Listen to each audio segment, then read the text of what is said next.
Hello there, welcome to MMA Fight Club. I'm your host, Manny Gogoladze. Today we're going to discuss week number 5 of Dana White Contender Series 2022. That is, just in case you're watching this like in the future or in the past or whatever else.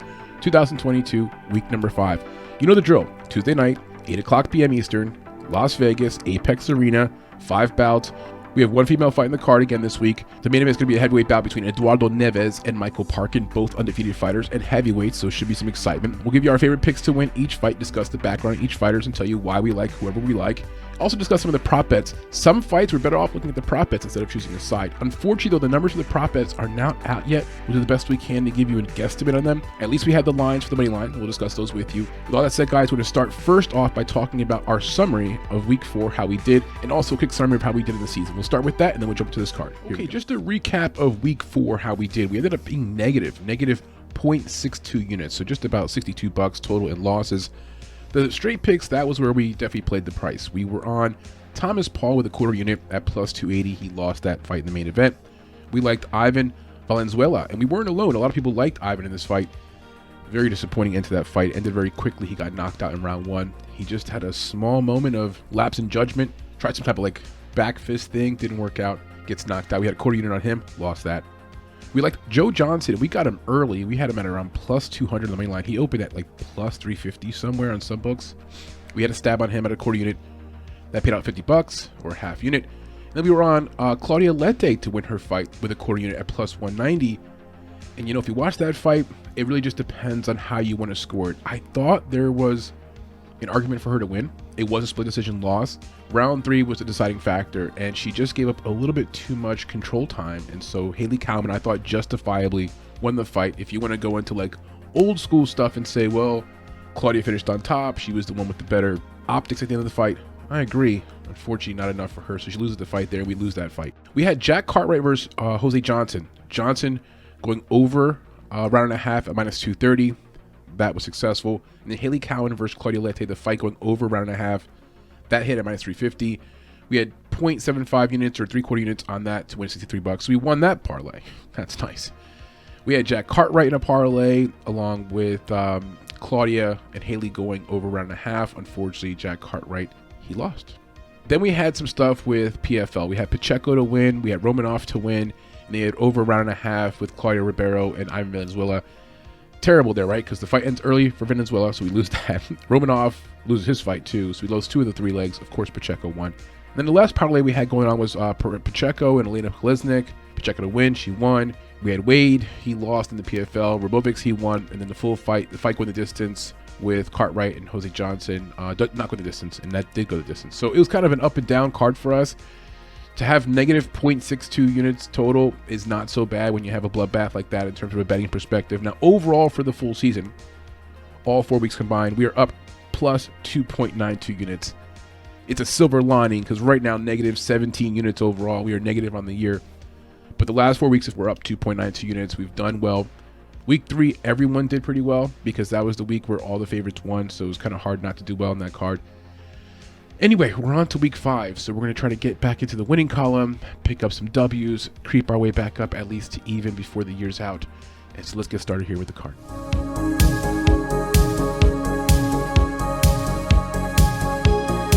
Okay, first fight in the card is going to be a women's bout in the strawweight division at 115 pounds between 2 Brazilian fighters. Can you imagine that? 2 fighters from Brazil. There's so many damn fighters from Brazil all over PFL, Invicta, every single organization you can imagine. What would the mixed martial arts organizations do without the Brazilian fighters, right?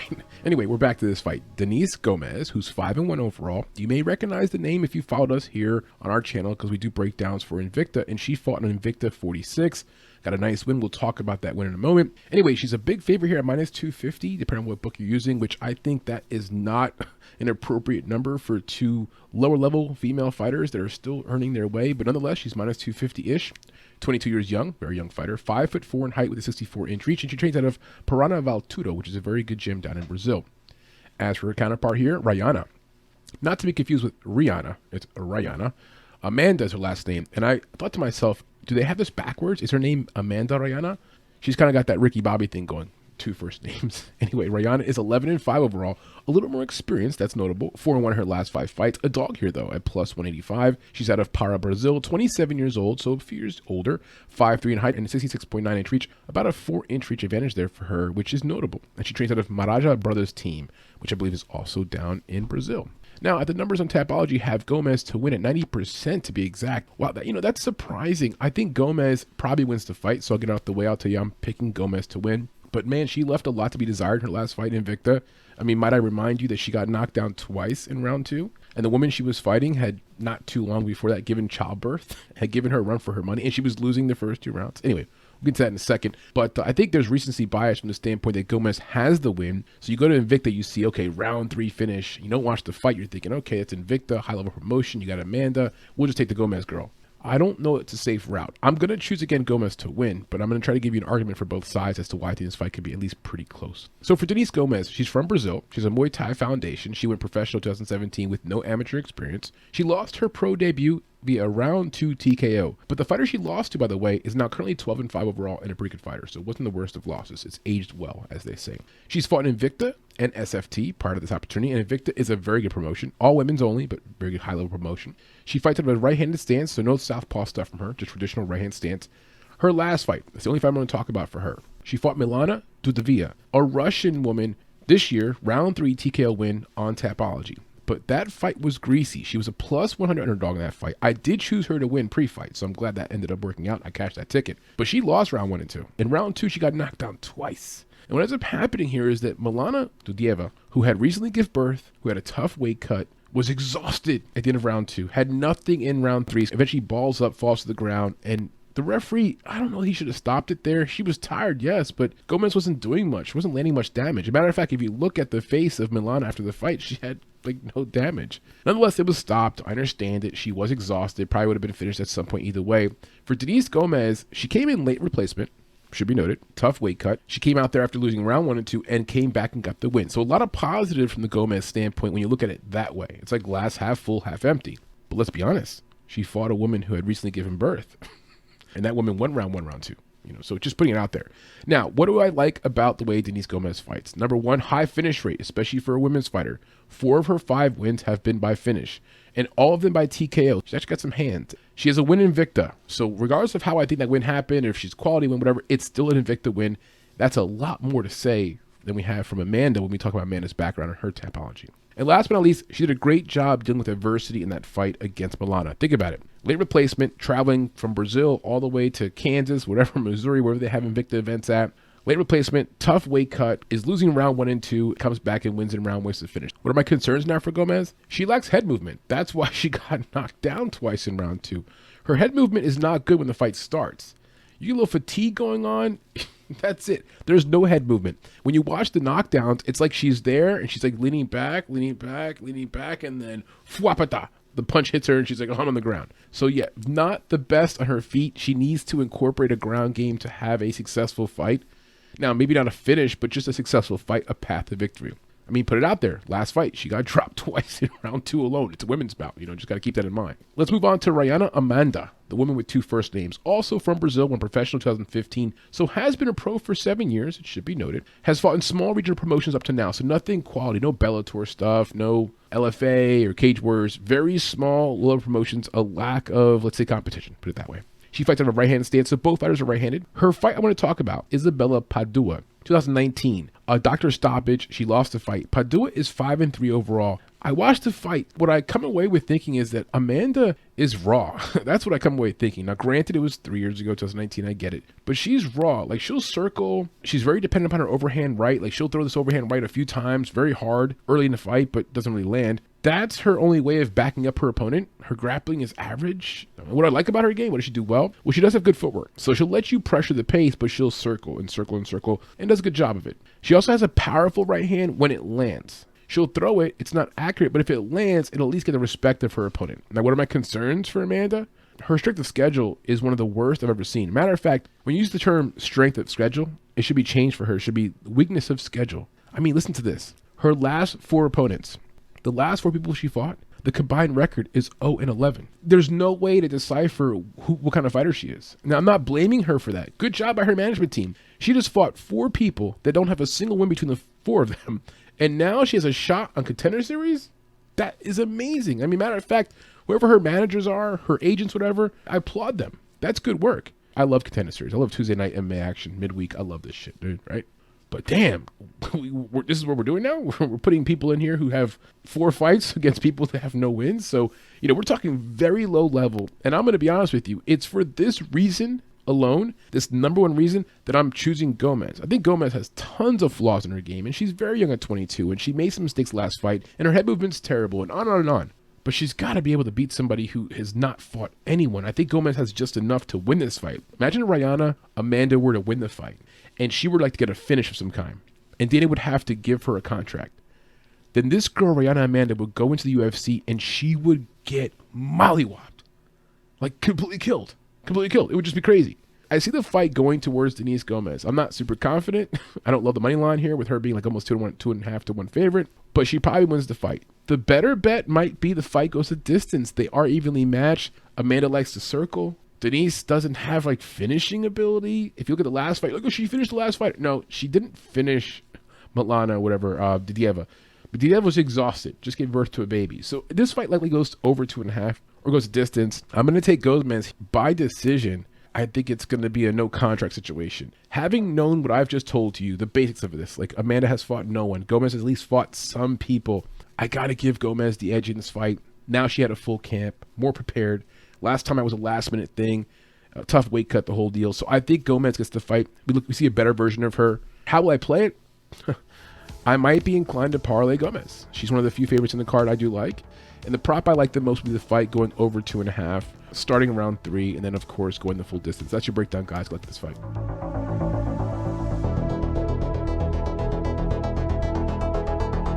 Next up, we have a bantamweight bout at 135 pounds. I want to emphasize 135 pounds. We probably won't see a finish here. A lot of excitement, quick twitch muscles. These guys are smaller, a lot of athletic ability, good cardio, but probably will not see a finish, so just keep that in mind. We've got Josh Wang-Kim, who hails from San Diego, California, but obviously with the last name Kim, probably has Asian descent, maybe from China, Kim, right? He's 5-1 overall, currently 4-1 in his last 5 fights. A favorite here, though, big favorite, -2.5 to 1 favorite at -240 currently. 29 years old, a little bit older on the older side of the athletes we're going to see here on Contender Series. As a matter of fact, there's a guy coming up in a week or two who's 17 years old. So yeah, on the older side, it's now or never for him. 5'9" in height, but so is Cameron Saaimon. As for reach, we don't have reach number either guy. Looking at video of them, I'd say the reach is comparable, probably within 1 inch or so of each other. And for Josh Wang-Kim, he trains out of AMC Pancreation. As for Cameron Saaimon from South Africa, undefeated at 5-0, 21 years young. Wow, very young fighter. 5'9" height, and he's out of Team CIT. If you glance at his Tapology photo, he does look young. And I'm going to tell you, it was tough for me watching his film and not thinking this guy looks smaller. He looks young. He looks like he doesn't have anywhere near the man strength yet that he may have when he gets older. But yet when he fights, he has that core strength. I'm going to make a comparison. There are athletes, any athlete, let's say, for example, in football or something like that, the guys who don't look super big, but their performance is high and they do have good core strength, or a person who looks smaller or scrawnier, but when they deadlift, they're deadlifting big weight. I think Cameron Saaimon has that. Like, he has that really hardcore, good power inside of him. But the book, like, don't judge a book by its cover. If you're looking at this book by its cover, you're thinking this kid looks like he's 14 years old in grade school. And he does look very young. If you watch him on film, you get the same vibe, but then he gets into good positions. He actually gets on top of guys. He wins fights. The short and sweet for the short breakdown here, guys, I'm going to choose Cameron Saaimon to win the fight. I'm a lot of dogs on this card, but I like him a lot in this spot. In my opinion, the fight is a close fight, and I think the dog money is attractive. He has a path to victory. The low weight, 135 pounds, precludes us from worrying about the getting knocked out, right? Now, both guys have submission ability. Both have TKOs. But this, to me, will be their biggest step up in competition. I think these guys match each other very well. So at least looking at from the perspective of worrying about a flash knockout, I don't think we're going to see that. These guys are going to go toe-to-toe for 3 full rounds. And then it's going to come down to, like, top control, who had more of this, who had the better strikes. And again, from the standpoint of this guy, Cameron Saaimon, being at a big dog money, I like him in this spot. Now, let's talk more about the background of these two fighters. Let's look here at Mr. Josh Wang-Kim first. He went 15-1 as an amateur. That's amazing. 16 amateur fights, a lot of experience. He went professional in 2020, so been a pro for about 2 years. Good fighting experience. He fought in Cage Warriors and LFA prior to this. Those are both very good promotions. His last fight, matter of fact, no, 2 fights ago, he fought Arnold Jimenez, and he loses the fight. If you go on Tapology, you see disqualification, illegal elbows. My first thought was like, was this one of those organizations where you can't throw elbows? I.e. PFL. For example, in the PFL, you cannot use elbows. It's against their rules. So I looked at the actual fight, and it was a very disappointing loss for him. He had the fight. It was a close fight. Put it that way. Close fight. But he ends up with this guy going for a double leg takedown, and the guy's head's by his hip. Instead of him taking the time to reach over and elbow him on the side of the ears, he just drops elbows in the back of the guy's head. They're so illegal. But the fighter he's going against is probably losing the fight. And so he's like, oh shit, hit me in the back of the head. The fighter drops to the ground, referee comes in, hits timeout. I would imagine the referee would not have even stepped in if the fighter didn't like fall to the ground and do his like best version of like taking a fake charge in the NBA. He's like, oh, my head. It ends up being the end of the fight. They call the fight. They disqualify Josh Wang for that illegal elbow. He gets the loss there. He was winning the fight, though. What did I see in that fight? I saw a guy who's willing to go toe-to-toe. He's willing to trade. He does some grappling. He's very flexible. If you have him on his back, he'll try triangle chokes and stuff like that. His legs are very flexible, though his grappling is limited. Let's talk about his strong suits first, though. Let's look at Mr. Wang, what he does well. Good footwork. He can work off his back foot. What I mean by that is if a guy's pressuring him, he'll circle good footwork, work off his back foot. I saw one fight where the entire fight he worked off his back foot, but that's not his only strategy. You see, it depends upon his opponent, because some fights he will come forward. He'll lead the dance. It just depends upon who he's fighting. I guess it depends upon his strategy. His striking is his strongest weapon. On the ground, okay. Looking at his tapology, yes, he has a submission or two. But on the feet, his kicking game is, I think, his best weapon. Good kicking game to the body, to the legs, and even to the head. He does have finishing ability, at least so far against lower-level opponents. He's finished 4 of his 5 wins. He switches stances back and forth. So I think his most comfortable stance is his right-hand stance, to be honest with you, but he will go back from left hand to right hand. And he's a very powerful calf kick. That's one part of his game I wish he would explore more, because when he does lower his calf kicks to the lower part of the leg, they're very powerful. You hear them, just doesn't throw them very often. I mean, then again, maybe it's hurting him too when he throws that calf kick. Who knows? Now, what are my concerns here for Mr. Wang-Kim? He might be too comfortable working off of his back foot. I mentioned before, he's fought before like an entire fight off the back foot. If he goes against a guy who pressures the pace and it's a close fight, like I predict here, that could be just enough to lose on the scorecards. You see what I'm saying? So if he doesn't pressure pace in this fight, and he allows KEMER and Saaimon to take the lead per se, lead the dance, and it's a close fight, and I predict it goes to scorecards, that could be just enough for him to kind of lose. So I want him to, if I want him to win this fight, I'm thinking he needs to neutralize that, come forward a little bit, and not just work off his back foot the entire time.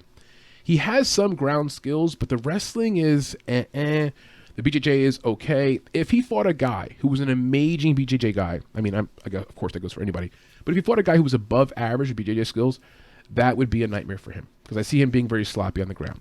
And on the feet, he also can get sloppy. He's the kind of fighter, and it makes sense. At 135 pounds, these guys don't have much knockout power. He'll trade with you. He'll go back and forth. The hands are down. Maybe that's a young fighter thing. I don't know, but he's at this point also not very young, 29 years old. But he gets sloppy on the feet. That's the bottom line. On the regional scene, that's going to be okay. But on the higher level, like this is a higher level for him, that can cost you a fight. Now, as for KEMER Saaimon, the South African, also undefeated at 5-0. He went professional in 2019, so been a pro for about 3 years. He fought in EFC prior to this opportunity, which would be EFC, the organization owned by Mr. Khabib Nurmagomedov, right? Eagle FC. His prior fight, he fought Sindale Manengala, 2022. This year, decision win. Big red flag for me. This guy, Manengala, is 8-8 overall. So in 16 total pro fights, he's right down the middle. This guy's an average fighter, not above average. And with the full distance, it was way too close for my liking for a guy that's coming up to Contender Series off of that fight. I mean, he should have won the fight outright, should have finished him, because he does have some finishing ability, but that fight he couldn't do it. Now, a prior fight, he fought Corn Blom. I'm not mispronouncing that. It's Corn Blom. C-O-R-N-E, Corn, Blom, B-L-O-M, or Bloom, I don't know. 2019, a win via round 1 KO. That was his pro debut. Nice start to his pro career. On the flip side, I have to thank his management. His management, or not thank him, I have to highlight his management team. They know what they're doing. Blom is 0-4 as a professional and has never made it out of round 1. So they gave him a good first opponent. He knocks the guy out in round 1, does his job. That seems to be a common theme, though, with guys like KEMER Saaimon, young, regional scene. They're getting the cans. But he does have some ability. I don't want to overstate, that he doesn't have some ability. I mean, I don't want to overlook that, put it that way. Now, what does he do well? What does Saaimon do well? Excellent kicking game. So much like his opponent here, Kim, Their kicking game is maybe their best weapon. So I expect like a kickboxing match at parts of this fight where guys are both kicking back and forth, leg kicks, body kicks, head kicks. He fights out of a southpaw stance. Now that's unique.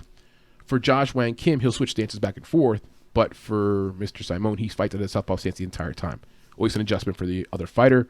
In this case, maybe Kim will be more comfortable because he fights out of a southpaw stance himself. He's a solid finish rate. Just like Kim, he's won 4 of his 5 fights by a finish. So both guys have the same finishing rate. Now, what are my concerns here for Mr. Saaimon? He barely won his last fight. So that fight I talked about before. Winning a fight like that by decision against a guy who's 8-8, that to me was a red flag. Like once you step up in competition, all of a sudden the submission ability, KO ability, that goes. Your power starts to become average. A little bit of a red flag. Also for him, he looks smaller and thinner and just like the more fragile guy. I can't get it out of my head. And I don't want to judge a book by its cover, but he just looks like the smaller guy.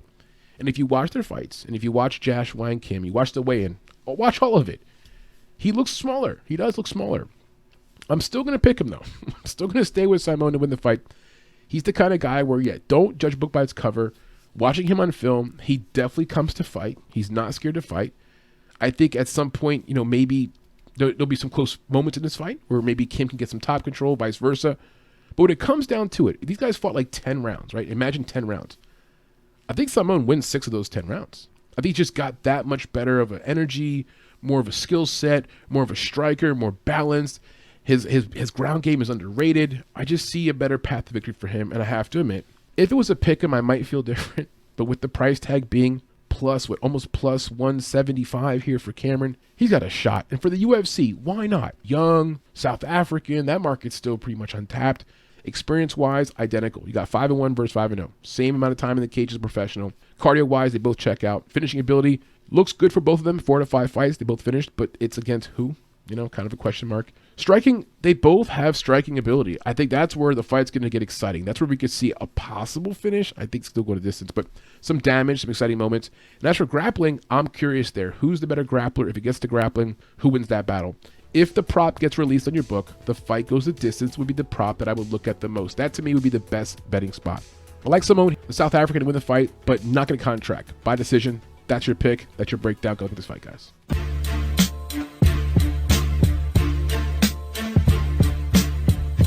Moving up the card, we have a flyweight bout at 125 pounds between Erison Ferreira from Brazil and Jesus Santos Aguilar from Mexico. Now, Ferreira, you might recognize the name, was on the show last year.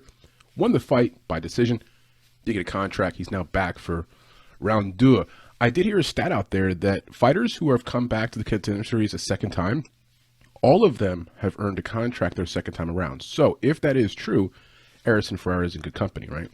We'll go over that prior fight last year when we go through his profile. Go to the details here. Erison Ferreira goes by gato, which means cat in Spanish. I guess it also maybe means cat in Portuguese, right? Similar language. 11-1 overall, 5-0 his last 5 fights. A big favorite here at minus 280, almost minus 300, depending on what book you're using. Mind you, last year when he fought, he was a minus 700 favorite in that spot on Contender Series. We'll talk about that again when we get to it, but he's been a favorite here the last few fights. He's out of Paraíba, Brazil, 31 years old. 5'6" and height with a 70-inch reach, and he trains out of Eduardo Machado team, which has a few guys on this fight card. Jesus Santos Aguilar from Mexico, 7-1 overall, 5-0 his last 5 fights, a dog hair plus 200 out of Baja California, Mexico. 26 years old, 5'3" in height. This is very notable.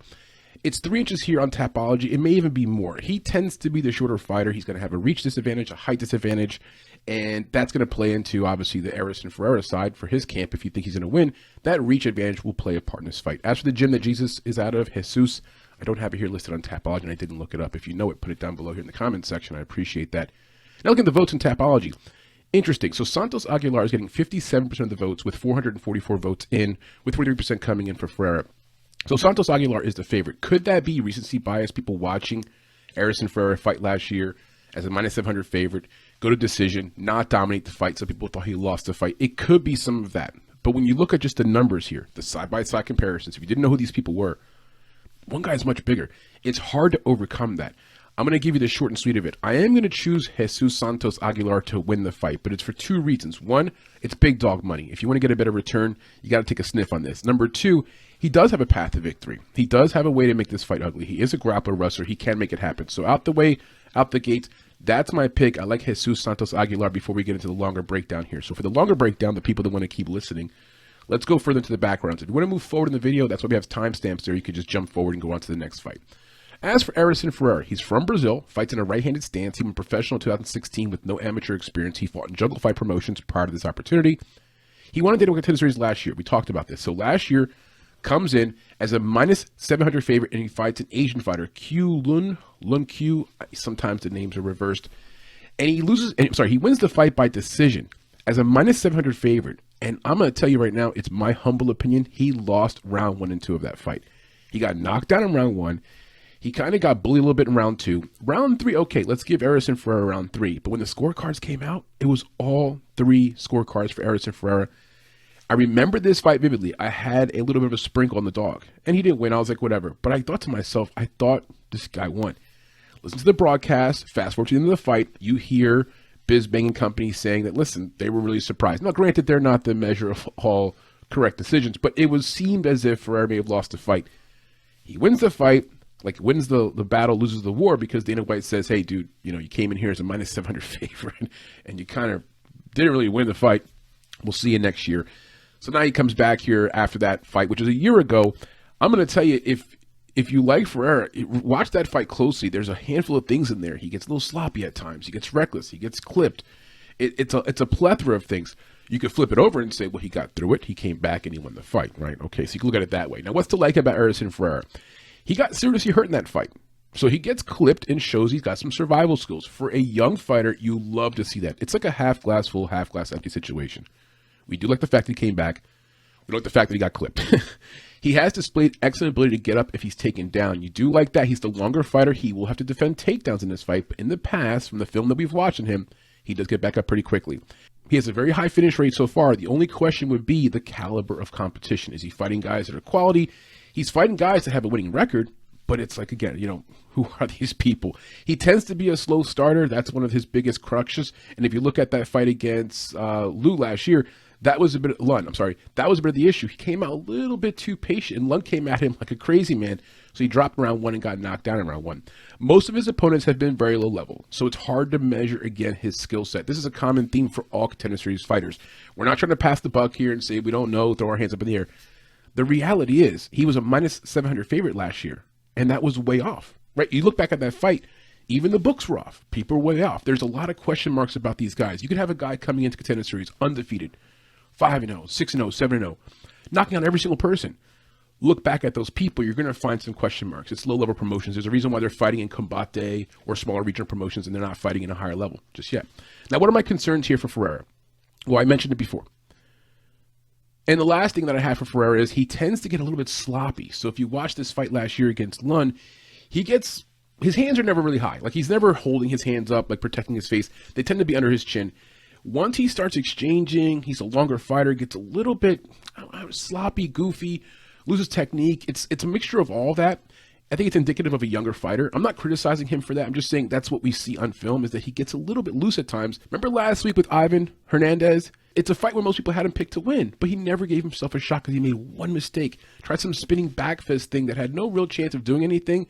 Let's talk about Jesus Santos Aguilar, born in Mexico, now fighting out of Baja California, Mexico. Went professional 2015 with no amateur experience. He fought in Combate Global and UWC prior to his opportunity here with Dana White Contender Series. His last opponent, Christian Barraza, that was last year, 2021. He won the fight by decision. Barraza's 8-6 overall, and that was a war. It was back and forth, a lot of grappling. At some points, Barraza had back control on Jesus. At some point, Jesus had top control. Effing close, put it that way. Both guys had excellent cardio, and it shows you that Jesus Santos Aguilar, that's what he wants to do. He wants to grapple, fuck you. He wants to fight you on the ground, push against the fence. That's his most realistic path to victory because, again, he is shorter. Reach disadvantage, height disadvantage. Jaime Alvarez, 2021, round 2 submission win. Alvarez is 8-4 overall. So at least his last 2 opponents who he has beaten, one by submission, one by decision, are guys who carry a above 500 record.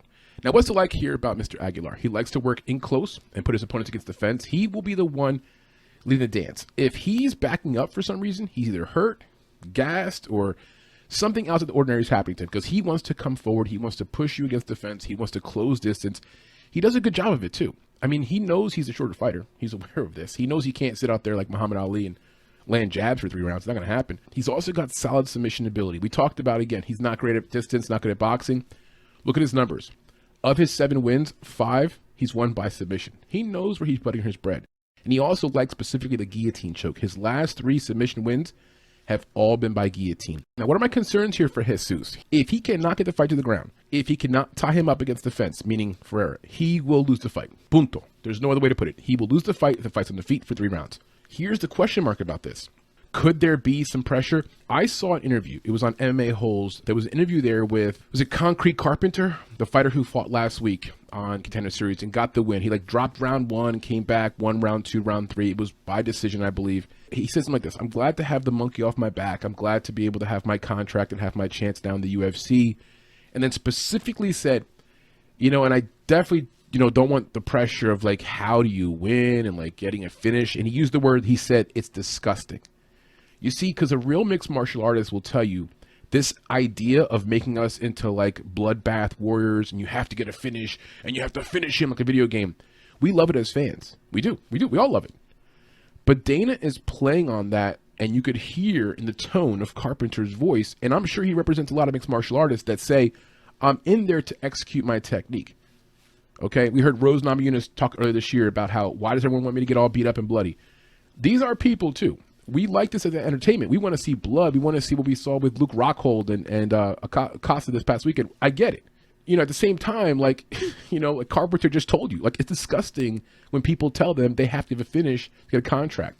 Now, all that said, back around to my point here, if our man here, Jesus Santos, comes out and scraps his entire strategic benefit of going to the ground and grappling and doing what he does well and tries to get something wow on the feet, he will lose. He will lose. Unfortunately, he will lose. So hopefully he sticks to his game plan. He has always been the shorter fighter. He's going to have a 3 to 4 inch reach disadvantage in this fight, about a 2 to 3 inch height disadvantage. He's always the smaller fighter. He cannot stay at range. And last but not least, most of his opponents that he's fought against have winning records. So that looks good from that standpoint. Again, you got to question the quality of the opponent. We're just not sure who these guys are fighting. My last few thoughts on these two fighters, my last few notes that I did, like the side-by-side comparison. Experience-wise, you have 11-1 versus 7-1, about the same amount of octagon time. Cardio, both very good with cardio. So if this fight goes late, expect these guys to go in back and forth and still be working their ass off and trying to get a finish or trying to at least fight.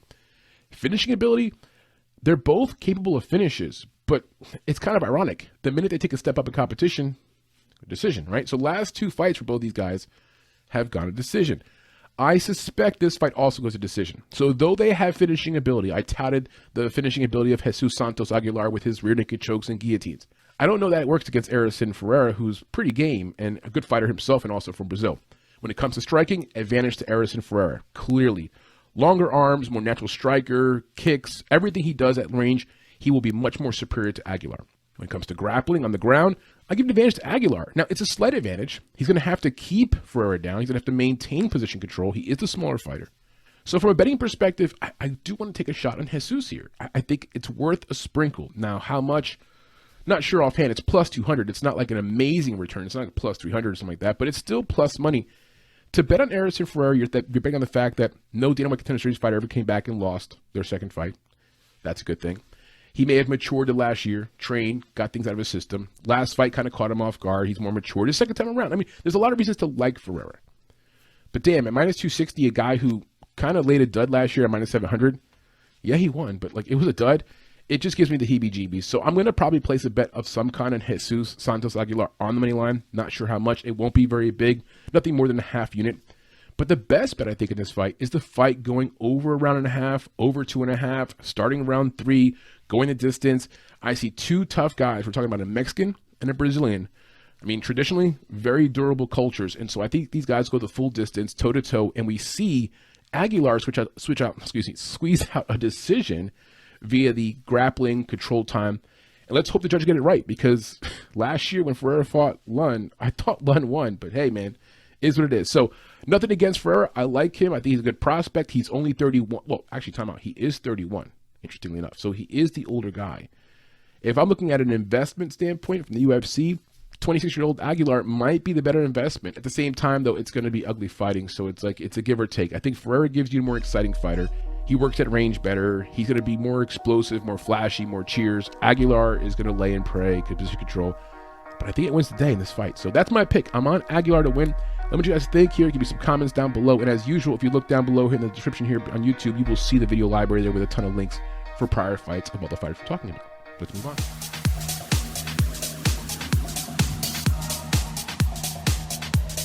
We're up to the co-main event. It's a welterweight bout at 170 pounds between Gogoladze, who goes by the Sniper, versus Darius Flowers, who goes by Beast Mode. Darius Flowers is 11-5-1 overall. He's an American fighter, 4-1 his last 5 fights. Based out of Iowa, but was born in Chicago. 27 years old, 11 months, about to be 28. Matter of fact, his birthday is this week. He turns 28 like 2 days after the fight. Hopefully he gets himself an early birthday present, right, by getting the win. Only 5'9" compared to the 6'2" for Amirian, so he'll be about 3 inches shorter than his opponent.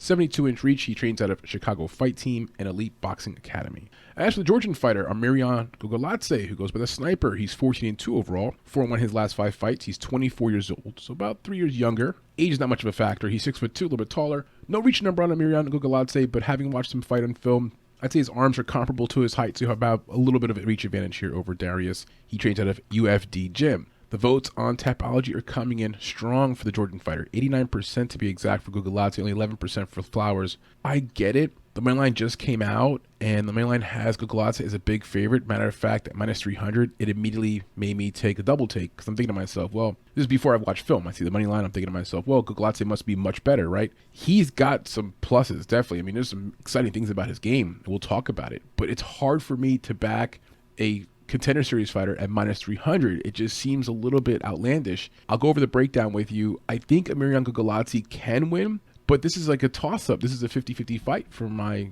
opinion. So I think the dog is alive and well, and if you want to get some value here on the main line, Darius Flowers deserves a play. The best bet, though, is definitely going to be distance props here. These guys have high finishing ability, high finish rates. Amirian Gogoladze fights like a wild man. So when the props come out for the fight not going to decision, if that's not too chalky, or the fight going under 2.5 rounds, or the fight not starting round 3, those are the props that I'll be attacking. I'll be playing those for sure. To play the money line, I'm going to put a sprinkle on Darius Flowers, but hard for me to get invested here with Amirian Gogoladze when it's minus 300. Maybe I'll put him into a parlay. That's how I'll deal with it. Okay, looking at the background of these two fighters, let's talk first about Amirian Gogoladze. He's from Georgia and fought most of his early career in the mixed martial arts scene and the regional scene in Georgia, which is not bad. You're talking about a hotbed, that part of the world where there's a lot of fighting. He went professional 2014 with no amateur record. He fought an M1 Challenge, very good promotion, and UAE Warriors. So coming off of good competition. His last opponent, Marcos Silva, that was this year. He won that fight. Round 1 TKO. Silva is 7-3 overall, so not the worst of prospects. A decent win there. He fought KEMER also this year. Round 1 TKO win. KEMER is 5-3 overall, and that was that record doesn't really give you an idea of how bad KEMER was in that moment. He gave no type of challenge. Matter of fact, it was maybe the first or second shot that Amirian Gogoladze landed that ended the fight. The guy just went down, held his head. Not much competition there. He also fought a guy named SHARIATI. SHARIATI, that was the main event of an event in GFC 2021 last year. It says he won by a submission win or submission TKO type of thing. What happened was he was on top of this guy on the ground, just beating the hell out of him, and the guy just started tapping the mat like, hey, I went out of here. Very impressive win. Again, quality of competition, I'm not really sure. What I liked about the Joliat fight was that he went at this homeboy. He went at him like it was personal and basically whooped his ass everywhere, in every way, shape, or form. And he won the fight pretty quickly. The guy's got an edge to him. When I'm talking about Amirian Gogoladze, he wants to finish fights. For example, his last 8 wins, 7 have been by finish. He's also very durable himself, has never been finished.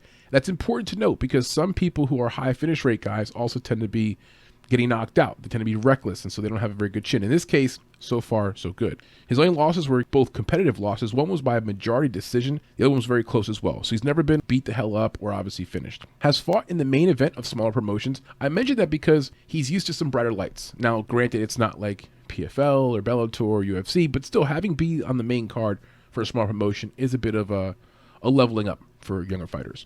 He brings the fight to his opponent. And what I mean by that is, if you're going to be betting on Gogoladze, you're going to like the fact that the guy will not give up. He comes forward. He sets the pace and pressure. He's got a lot of confidence in himself, put it that way. So if you're betting on him, you do like that. He has a high motor, high energy. He's going for it. And we mentioned before, of course, the high finish rate. Now check this out. The finish rate is high. We mentioned that before. But he has 6 finishes in round 1 alone. Listen to these details. So for example, when he fought Silva, he beat him round 1, 4 minutes and 50 seconds. Whatever, no big deal. Almost round 2, right? His prior fight, when he fought KEMER, he beat him in 15 seconds in round 1 via TKO.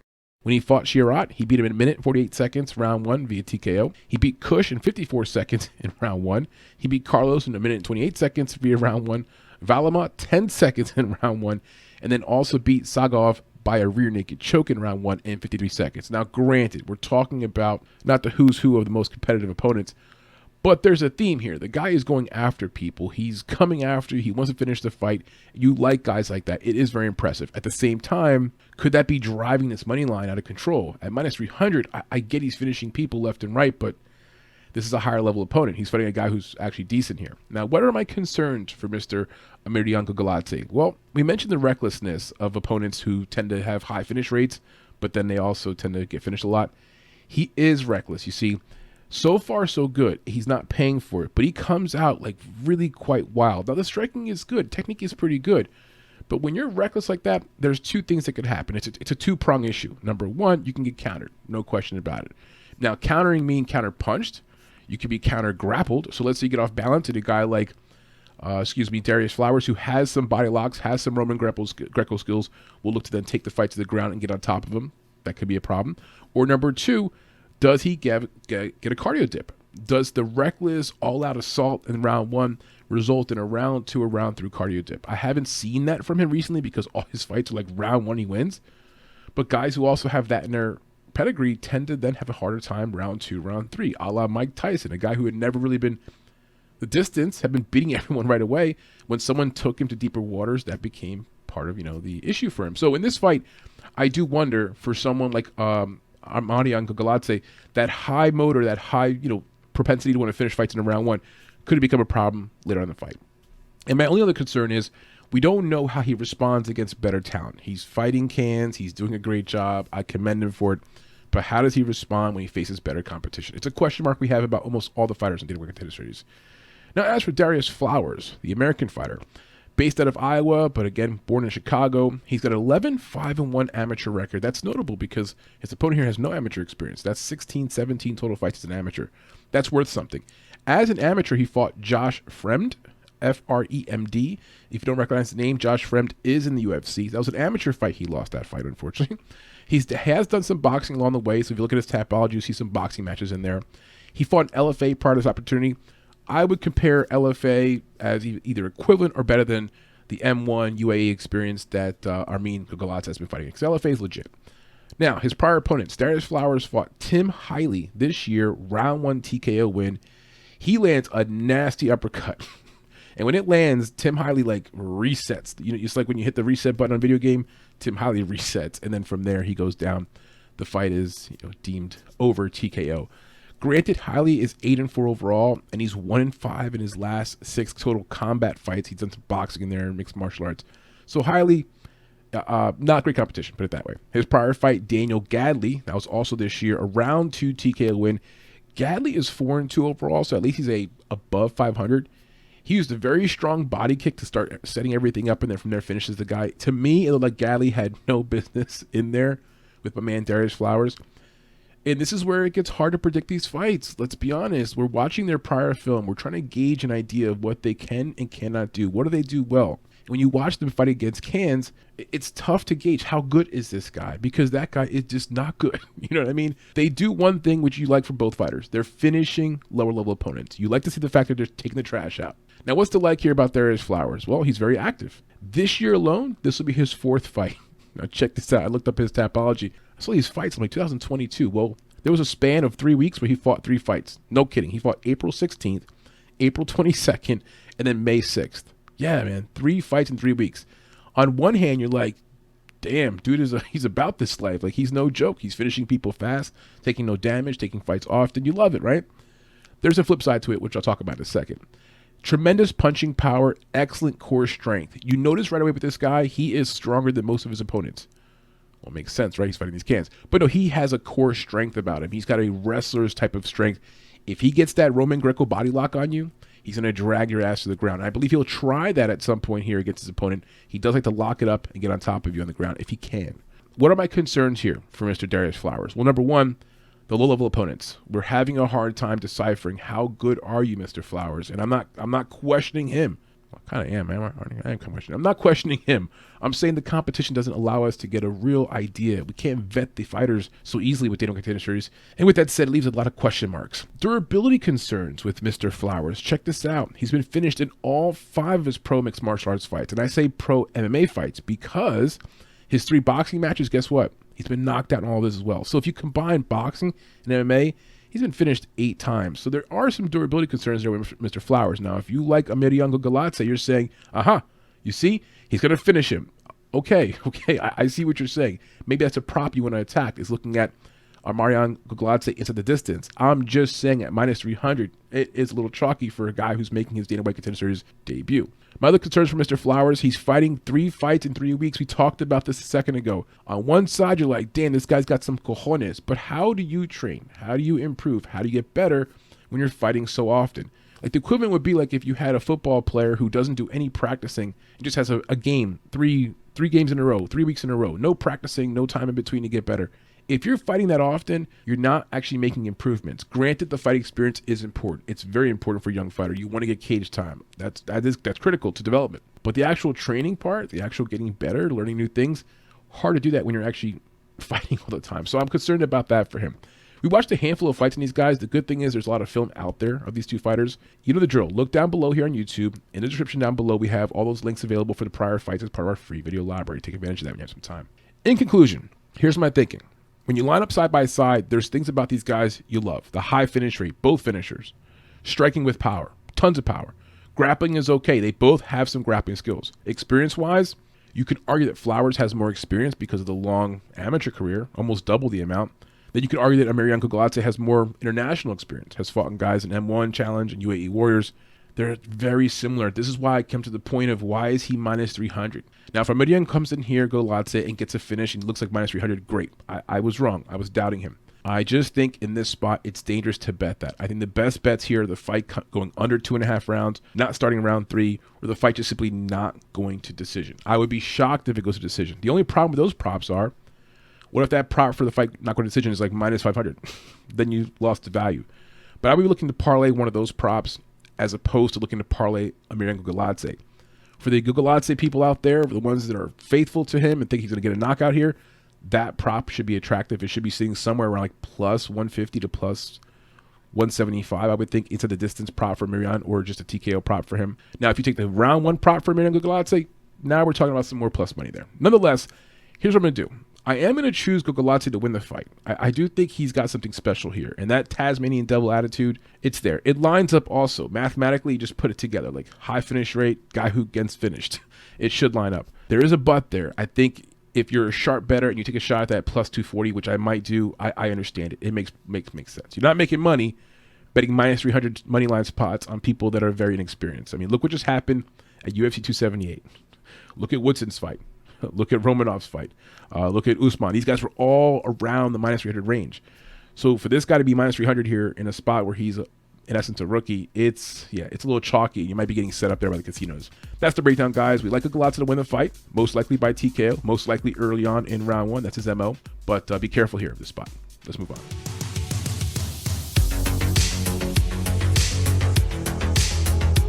The main event for Week 5 of Dana White Contender Series is going to feature a heavyweight bout between 2 undefeated prospects. We've got the English fighter who's 5-0, Michael Parkin, versus Eduardo Neves, who goes by Bazal, who's currently also 5-0 and hails from Brazil. The Brazilian is 22 years old, very young, up-and-coming heavyweight, 6'1" in height. The reach number we don't have, but having watched him on film, his arms are pretty long, so I'd say his reach is comparable to his height, being about 6'1". He trains out of Eduardo Machado team.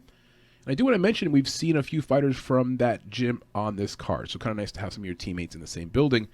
As for the English fighter, Michael Parkin, who's also 5-0, 6'3" in height, will have about a 2-inch height advantage. We also don't have a reach number on him. I think his reach would actually be shorter based upon his height, having watched him on film, but he's more of a grappler anyway. He's not much of a striker. He trains out of the Dungeon BJJ and also TFT MMA Team Fish Tank. Reminds me of the show, Fish Tank. As for the numbers coming on Tapology, it appears that Neves is the huge favorite, getting 89% of the votes, only 11% coming in for Parkin.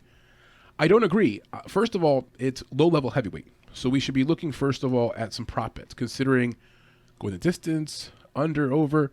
Having watched them on film, there's some cardio issue on 1 or 2 of the fighters, or both of them. The way that Parkin fights is a way that sort of drags you down. He's got this ragdoll approach, drag you to the ground. I think I have a good read in the fight, but I think I think I have a good read on who's going to win the fight. So I think I have a good read in the fight. I'm choosing Parkin to win. He's a dog, so I like that as well. But most likely the prop I'm going to hammer is going to be the fight not going the distance. Now looking at the background of these two fighters, let's talk first about Mr. Eduardo Neves. He goes by Eduardo Neves. Middle name is Jose, so I think some people do call him Jose. Jose had no amateur experience. He went pro 2019, has fighting experience in LFA and jungle fight. You like to see that. Undefeated in both promotions. He fights out of a southpaw stance. That's always an adjustment. His last fight was against Andrea VIEIRA, 2022, this year, a round 1 KO win. Not much to tell you because I saw a glimpse of it, and it was him just basically flailing and going off at the end of round 1 to knock this guy out. His opponent, VIEIRA, not much to talk about, low-level opponent, but a nice win there, and that was earlier this year. Now, we did watch this film. Johnny Samurai, who also goes by João Victor dos Santos da Silva. Yes, that's one name. João Victor dos Santos da Silva. He fought this guy. You might find him on Tapology or SureDog as Johnny Samurai. 2020, 2 years ago, a round 2 TKO win. Now, look, this guy had terrible cardio. The start of the fight is somewhat even. At some point into round 2, this Johnny Samurai dude, cardio completely done. Matter of fact, the fight is stopped on the feet. They're against the fence. He's just not defending punches, like kind of keeled over. When the ref steps in, waves it off, this dude just literally falls back on the ground. Like he just had a long day. He's looking to lay down on the mat and just go to sleep. Just terrible cardio. Not a very good opponent. That's a common theme for both these guys and a theme for all the fighters in this card. Let's be honest with you. They're young, up-and-coming fighters. They're not fighting very hard schedules. If they were fighting top schedules, they'd be in Bellator already, or they'd be in the PFL, or they'd be in the UFC, right? So what's to like here about Mr. Neves, the Brazilian fighter? He's active. This will be his second fight this year, and he fought twice last year. Excuse me. He's got a 100% finish rate. So all 5 of his fights, all 5 of them, TKO wins. Combined record of his opponents, 15-11, not so bad. So at least the combined record of the people he's fought has been above 500. His wrestling is limited, meaning that like he's not going to, especially like round 2, round 3, he's not going to have enough cardio to be like dropping down for single legs and double legs. These are heavyweights, you know. But he'll go for a trip every now and then, and if his big ass lands on top of you, or his opponent, that is, not on top of you, you're not wrestling him, you're not fighting him. But if he falls on top of his opponent, in the case here, Parkin, these heavyweights are so big, it's like a building falling on top of somebody. Even though they're heavyweights too, it's just hard to get back up. You're talking about a massive amount of weight on you. If you're tired, this fight very well could come down to that. And that's my concern with choosing a side. Though I think Parkin's the better wrestler, at any point someone makes a mistake and the person who's on the bottom is screwed, and that person could very well get finished on the bottom. You know, that's just my thinking in general. But his wrestling, top control, pretty good. When he was on top control, he has looked good on film. Now, what are his weaknesses? What are my concerns for Neves? The big glaring red flag, cardio. I've seen him beat guys who their cardio was even worse than his, but it wasn't as if he was fresh. Give you an example. If you watched UFC 278 last weekend, you saw the Costa fight. Costa versus Luke Rockhold. In that fight, at some point, Costa just didn't have the stamina, the cardio to just ratchet up for a good 30, 40 seconds and just finish off Rockhold. It is what it is. Did he have terrible cardio? No, it was a back and forth fight. There was moments where he had to, kind of defend himself. It went back and forth. But in that moment, his cardio wasn't fully up to speed. And if he had the full cardio and could have played the pressure, could have finished the fight. In the case of Neves, that's what I sort of see too. Like he's going to get through 3 rounds, possibly, if it goes 3 rounds. But he will not look good late round 2. He would not look good late round 3. As I'm saying this, I wanted to correct myself on something. I got to make sure I mention this. These are young fighters. 22, 24, 25, 26. They may have fought 4 or 5 months ago. They may have fought a year ago. But we've got to keep in mind of one thing. We remind ourselves of one thing. They are so young. What does that mean? They're making possibly huge improvements. From one fight to the next, you could see something massively different.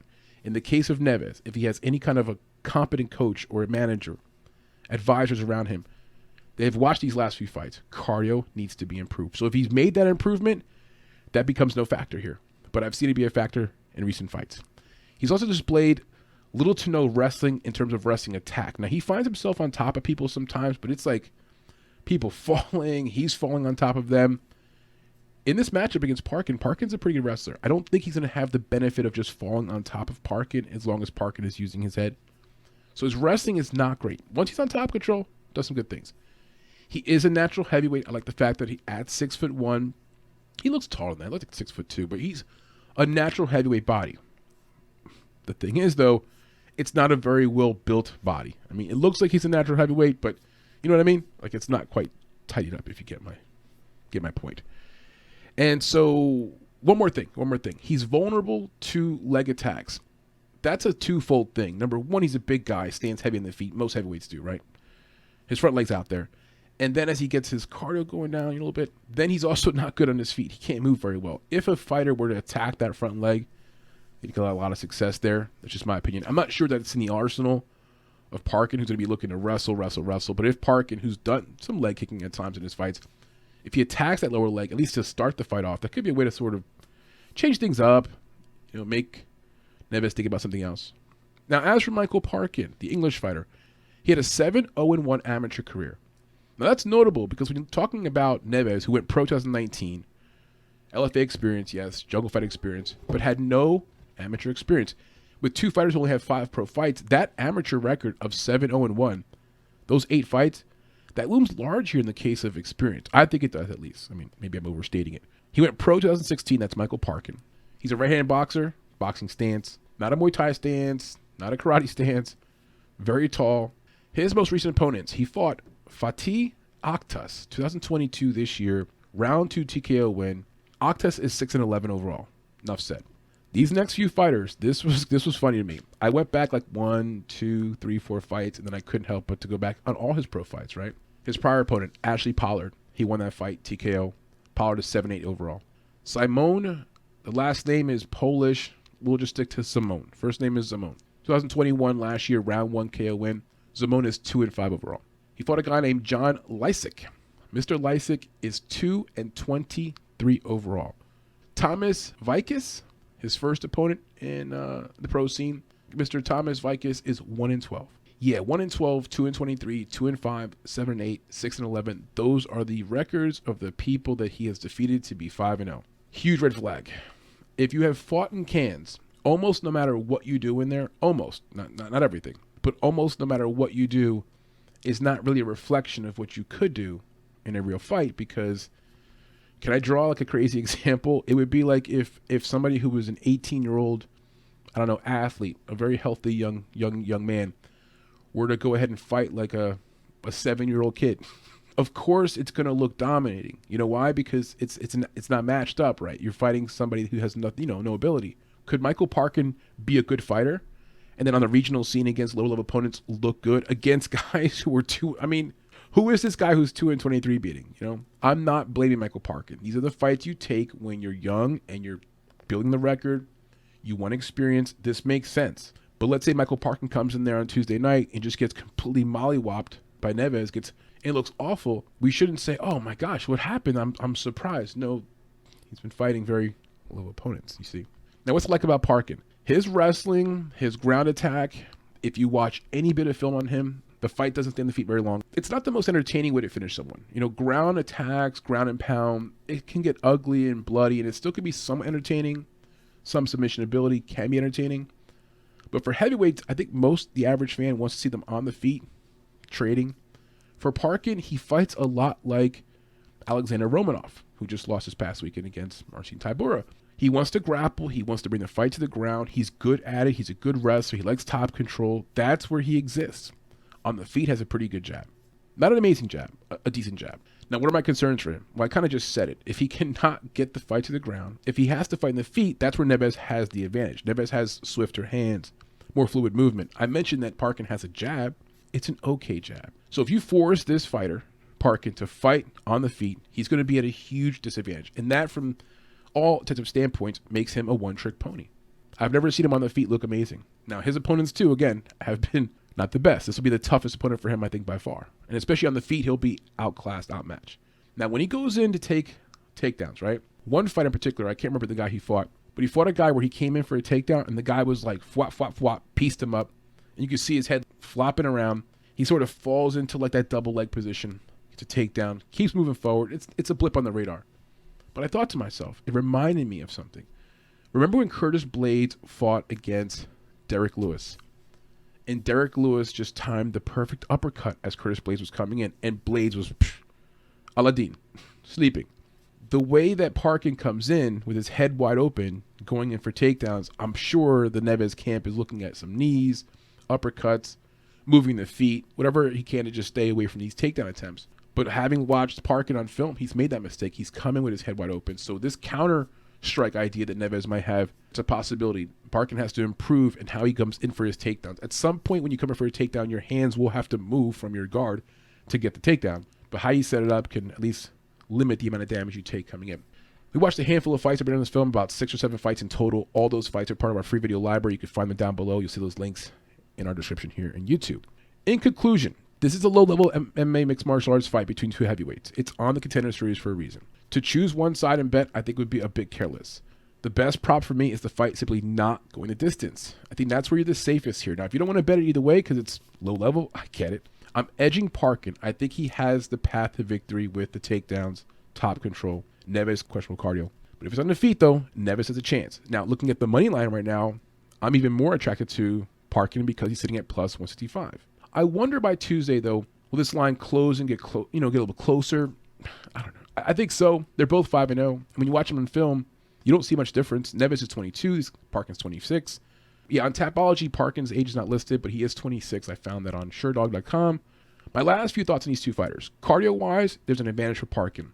Striking-wise, an advantage for Neves. Experience, about the same, though you can argue in the case of Parkin with those 8 amateur fights, he's had at least some more cage time. When it comes to grappling, definitely advantage to Parkin. It depends where this fight happens. But either way, I don't see it going the full 15 minutes. You've got 2 heavyweights, low level. One has a history of cardio issues. And the pressure of having to do something amazing on there to get a contract. Though we did have a heavyweight 2 weeks ago get a contract by going to decision. I think Dana White, felt bad for the guy. Long story short, we're on Parkin.